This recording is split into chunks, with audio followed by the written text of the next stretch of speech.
சென்ற ஆண்டு இதே நிதி ஆயோக் கூட்டம் டெல்லியில் நடந்தபோது அக்கூட்டத்துக்குச் செல்லாமல் தான் செல்லாததற்கான காரணங்களை அடுக்கி முதலமைச்சர் திரு மு க ஸ்டாலின் அவர்கள் ஒரு வீடியோ வெளியிட்டார்.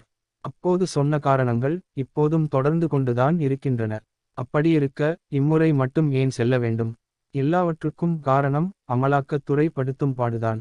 இன்றைக்கு இருந்தாலும் அமலாக்கத்துறை நடவடிக்கை காலை சுற்றும் பாம்பு என்பதை உணர்ந்த முதலமைச்சர் திரு மு க ஸ்டாலின் அவர்கள் .1000 கோடி ரூபாய் ஊழல் தோண்டி எடுக்கப்பட்டால் தம் குடும்ப உறுப்பினர்களுக்கு ஆபத்து வந்துவிடுமோ என்கிற அச்சத்தில் இந்த முறை நிதி ஆயோக் கூட்டத்தை காரணமாக வைத்து டெல்லி சென்றார். பிரதமரையும் வேறு தனியாகச் சந்தித்தார்.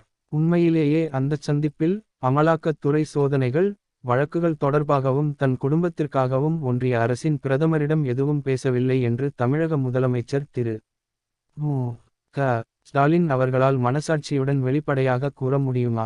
அது மட்டுமின்றி தமிழக முதலமைச்சர் திரு மு க ஸ்டாலின் அவர்கள் தங்களிடம் தஞ்சம் அடையத்தான் வருகிறார் என்பது தெரிந்தும் தி மு க வை அரசியல் ரீதியாக கொள்கை ரீதியாக எதிர்ப்பது உண்மையெனில் பா ஜ க வால் எப்படி இவர்களை கொஞ்சிக் குலாவி வரவேற்க இயலும்?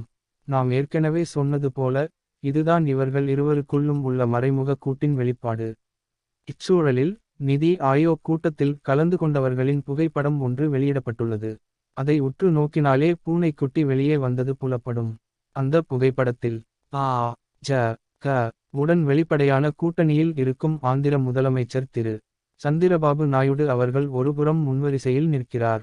அதே முன்வரிசையில் இன்னொரு புறம் தமிழ்நாட்டின் தற்போதைய முதலமைச்சர் திரு மு க ஸ்டாலின் அவர்கள் நிற்கிறார். இதற்கு என்ன பொருள்? ஒருவருக்கு வெளிப்படை கூட்டணி என்பதால் முன்வரிசை, இன்னொருவருக்கு மறைமுக கூட்டணி என்பதால் முன்வரிசை. இதுதானே உண்மை. இது சாதாரண நிகழ்வு போல தோற்றம் கொண்டதாக காட்டப்பட்டுள்ளது.